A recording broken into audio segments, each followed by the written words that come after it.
Good morning, students. Today's topic is tablet formulation and granulation. In this, we will study how a complete tablet gets formulated, what are the different things which are required to make a tablet, and according to the formulation type we want, we can choose the composition and the formulation. And after that, we will discuss what are the various type of granulations. First, the tablet ingredients. In addition to active ingredients is your pure drug. Tablet contains a number of inert materials known as additives or excipients. Different excipients are diluents, binders, disintegrants, lubricants, coloring agents, flavoring agents, and sweetening agents. All these are very important and all these make your tablet complete. First is diluents. Diluents are fillers used to make required bulk of a tablet when the drug dosage itself is inadequate to produce the bulk. And the secondary reason is to provide a better tablet properties such as improved cohesion, to permit use of direct compression, manufacturing और to promote flow. तो बेटा basically diluent क्या है? Diluent है जैसे आपकी मान लीजिए आपकी डोज बहुत ही कम है, जैसे for example you can take an example of cetirizine tablet, its dose is very less. तो अगर आपको बहुत कम डोज की टैबलेट बनानी है तो what you need is fillers. वो फिलर्स क्या करेंगे? वो फिलर्स आपका एक कॉम्पोजिशन तैयार करेंगे जिसके अंदर जिसको टोटल करके आपकी टैबलेट बनाई जा सकती है. ठीक है, तो ये है एक सबसे इंपॉर्टेंट रोल डाइल्यूएंट्स का. दूसरा रीजन है कि टैबलेट की प्रॉपर्टीज को, जैसे अगर हम उसके अंदर कोई बाइंडर्स टाइप के ऐड कर देते हैं, जैसे जो भी उसके अंदर हम एक्स्ट्रा ऐड करेंगे वो कोहेजन मीन्स कि उनकी बाइंडिंग की प्रॉपर्टी, कोहेजन की प्रॉपर्टीज जो है वो इम्प्रूव हो जाएगी. The diluent should have the following properties. They must be non-toxic. Toxicity नहीं होनी चाहिए. They must be commercially available in acceptable grade. Their cost must be low. They must be physiologically inert. They must be physically and chemically stable by themselves or in combination with other drugs. They must be free from microbial contamination, and they should not alter the bioavailability of the drug. They must be color compatible. ठीक है, तो all can be understood easily. Toxicity नहीं होनी चाहिए, commercially आराम से available होना चाहिए, सारे एक्सेप्टेबल ग्रेड्स, और कॉस्ट बहुत कम होनी चाहिए, फिजियोलॉजिकली इनर्ट और फिजिकली और केमिकली स्टेबल होने चाहिए जब ड्रग के साथ डालें तब भी, वैसे भी और एक कॉम्बिनेशन में जब तब भी. उसके बाद माइक्रोबियल कॉन्टेमिनेशन नहीं होनी चाहिए. बायोअवेलेबिलिटी, ड्रग के साथ जब इसको जोड़ा जाए तो ड्रग की बायोअवेलेबिलिटी ऑल्टर नहीं करनी चाहिए, कम नहीं होनी चाहिए. और कभी कभी हमें कलरिंग की जरूरत पड़ती है तो कलर के साथ भी कंपैटिबल होना चाहिए. Commonly used diluents are lactose, starch. ये बहुत सारे एग्जांपल्स दिए हैं, mannitol, sorbitol, dextrose. You can choose any 5 examples. Next comes the binders and adhesives. These materials are added either in dry or in wet form to form granules or to form cohesive compacts for directly compressed tablets.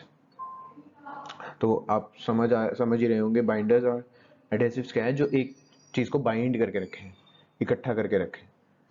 तो इनको dry form में या wait form में दिया जाता है, जैसे किसी की स्लरी बना के हम एक टैबलेट कॉम्पोजिशन में डाल देते हैं ताकि वो उसके ग्रेन्यूल्स बनाए जा सकते हैं और उसको फिर बाइंड करा जाए बाद में, या फिर डायरेक्टली आप ड्राई फॉर्म में उसको डाल सकते हैं,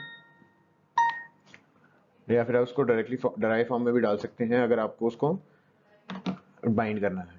एग्जाम्पल्स हैं इसके अकेशिया, ट्राइकाकैंथ, मिथाइल सेलुलोज, ऐसे बहुत सारे एग्जाम्पल्स हैं. You can choose any one. Third comes the disintegrants.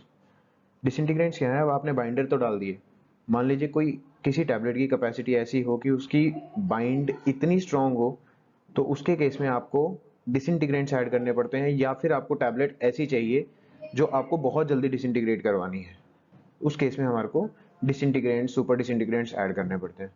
ठीक है, these are added to the tablet formulation to facilitate its breaking or disintegration when in contact in water in the gastrointestinal tract. Examples are starch, which is in the percentage of 5 to 20%. starch के derivatives हैं Primogel, Explotab, ऐसी बहुत सारी examples है, clays, cellulose के derivatives हैं, और ये आपको examples के तौर पे याद करना है. Next is, इसके बाद है डिसइंटीग्रेंट्स के अंदर ही सुपर डिसइंटीग्रेंट्स होते हैं. सुपर डिसइंटीग्रेंट्स की प्रॉपर्टी क्या होती है? वो स्वेल हो जाते हैं. जैसे अब मान लीजिए कोई चीज बाइंडेड फॉर्म में है, जब वो पानी के कांटेक्ट में आती है तो वो स्वेल हो जाती है. जब भी कोई चीज स्वेल होगी तो ऑटोमेटिकली जब कोई चीज़ स्वेल होती है तो वो डिसइंटीग्रेट हो जाएगी। एक समय पे आके वो स्वेल होएगी, जितना मैक्सिमम कैपेसिटी तक स्वेल हो सकती है, उसके बाद वो आके डिसइंटीग्रेट हो जाएगी। तो जो सुपर डिसइंटीग्रेंट्स हैं उनके अंदर कैपेसिटी होती है, they can swell up to 10 folds within 30 seconds when in contact with water. इसके एग्जांपल्स हैं cross carmellose, cross linked cellulose, cross povidone, cross linked povidone. ऐसे बहुत सारे एग्जांपल हैं। These cross linked products swell up to 10-fold within 30 seconds when in contact with water. A portion of disintegrant is added before granulation and a portion before compression, which serves as a glidant or lubricant. ठीक है जी। अब next आ गया glidant या lubricant. Lubricant क्या है? अब बेटा lubricant की आपको कहाँ जरूरत पड़ती है? जैसे मान लीजिए आपने टैबलेट पंच करनी है, जब आप पंच करोगे टैबलेट को तो जो आपस की साइड वॉल्स के साथ वो अटैच ना हो जाए मटेरियल, जो आपका डाई और वॉल का सेटअप होता है टैबलेट पंचिंग के अंदर, उसके वॉल्स पे इट कैन एडहेयर, तो वो अडहेयर ना हो इसलिए उसके लिए हम यूज करते हैं लुब्रिकेंट्स, ताकि फ्रीली आराम से वो मूव कर सके और कोई भी टैबलेट का मटेरियल साइड वॉल्स पे चिपके ना। Lubricants are intended to prevent adhesion of the tablet materials to the surface of dies and punches and reduce the interparticle friction and may improve the rate of flow of the tablet granulation. दूसरा है glidants. These are intended to promote the flow of granules or powder material by reducing the friction between the particles. अब basically glidants क्या करते हैं? जैसे मान लीजिए आपने जो टैबलेट का मटेरियल तैयार कर लिया है, अब आपको टैबलेट के मटेरियल को ऐसा तो नहीं है कि आप एक एक स्पून डालोगे डाई पंच के सेट में एक एक करके, आपको क्या करना होता है, इकट्ठा बहुत सारा मटेरियल एक हॉपर के अंदर डाल देना होता है। हॉपर से डायरेक्टली वो टैबलेट पंचिंग मशीन के अंदर जाता रहता है। अगर उस हॉपर के अंदर हम कोई ग्लाइडेंट नहीं ऐड करेंगे तो क्या होगा, तो वो पाउडर जो है वो इकट्ठा हो जाएगा और फ्लो नहीं होगा आराम से। तो वो फ्लो प्रॉपर्टी को बढ़ाने के लिए हमें उसके अंदर ग्लाइडेंट्स ऐड करने होते हैं। Understood?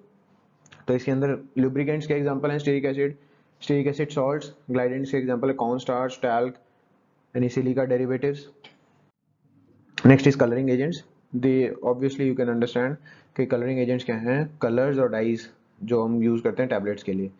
These are use to mask off the bad colour, product की आइडेंटिफिकेशन के लिए यूज किया जाता है, प्रोडक्शन जो आपका प्रोडक्ट है उसको और एलिगेंट बनाने के लिए हम इसको यूज करते हैं।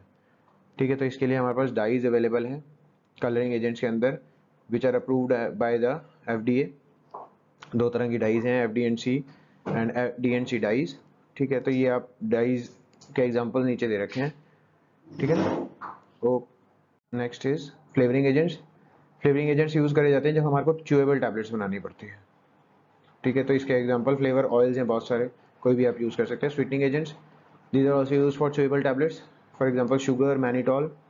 इसके अंदर सैक्रिन भी यूज होती है, पर सैक्रिन का डिसएडवांटेज ये है कि एक बार तो वो स्वीट होती है बट आफ्टर टेस्ट इसका बिटर है और ये कार्सिनोजेनिक है। और एस्पार्टेन क्या है, it is not stable in presence of moisture. Then comes your compression techniques, granulation techniques. इसमें आप देख सकते हैं तीन तरह की मेथड्स हैं। First is direct compression, second is dry granulation and third is wet ग्रैन्युलेशन।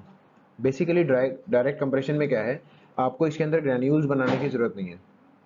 जो मटेरियल है इसके अंदर जो यूज हुआ है, जैसे ड्रग है, डाइल्यूएंट है, ग्लाइडेंट है, डिसइंटीग्रेंट्स है, आपको इनको डायरेक्टली मिक्स करना है। मिक्स करने के बाद इसके अंदर लुब्रिकेंट ऐड करना है, उसको मिक्स करना है और कंप्रेशन के लिए डाल देना है। इसमें आपको ग्रैन्युलेशन बनाने की जरूरत नहीं है। ठीक है बेटा। इसके बाद है ड्राई ग्रैन्युलेशन। ड्राई ग्रैन्युलेशन में क्या है, ये हम उन ड्रग्स के लिए करते हैं जहाँ पे डायरेक्टली कंप्रेसिबल नहीं है मटेरियल, ग्रैन्यूल्स हमें बनाने की जरूरत पड़ेगी बट हम उसको उसमें पानी ऐड नहीं कर सकते। तो जो हाइड्रोफोबिक ड्रग्स हैं या हाइड्रोफोबिक मटेरियल है जहाँ पे यूज हुआ वहाँ पे हमारे को ड्राई ग्रैन्युलेशन करनी है। तो ड्राई ग्रैन्युलेशन के केस में हम क्या करते हैं, ड्रग, डाइल्यूएंट और लुब्रिकेंट को पहले मिक्स करते हैं और मिक्स करने के बाद कंप्रेशन के अंदर डाल देते हैं। डायरेक्टली कंप्रेसिबल कंप्रेस करते हैं हम पंच और डाई के बीच में इसको। तो जब वो इकट्ठा हो जाता है उसके बाद हम उसको क्या करते हैं, स्क्रीनिंग करते हैं। एक स्क्रीन के ऊपर से हम उसको सीव करते हैं। सीव करने के बाद उसके अंदर डिसइंटीग्रेंट, ग्लाइडेंट, लुब्रिकेंट ऐड किया जाता है, मिक्स करा जाता है और कंप्रेशन मिक्स तैयार कर दिया जाता है। ठीक है। थर्ड है आपका वेट ग्रैन्युलेशन। वेट ग्रैन्युलेशन में क्या होगा, पहले ड्रग और डाइल्यूएंट को आपने मिक्स किया, फिर जो बाइंडर है उसका एक सॉल्वेंट मिक्स आपने तैयार किया, स्लरी मिक्स तैयार किया। जैसे for example you can take an example of starch paste. Starch paste is generally used for wet granulation. तो स्टार्च पेस्ट आपने तैयार किया 2% स्टार्च के साथ, वो आपने तैयार किया और उसकी पहले आपने उसको वेट किया। वेट करने के बाद जैसे आटा बनाते हैं वैसे आप उसका डो तैयार कर लेंगे। ग्रेनुलेशन आपने पहले इंजीनियरिंग में भी पढ़ा होगा।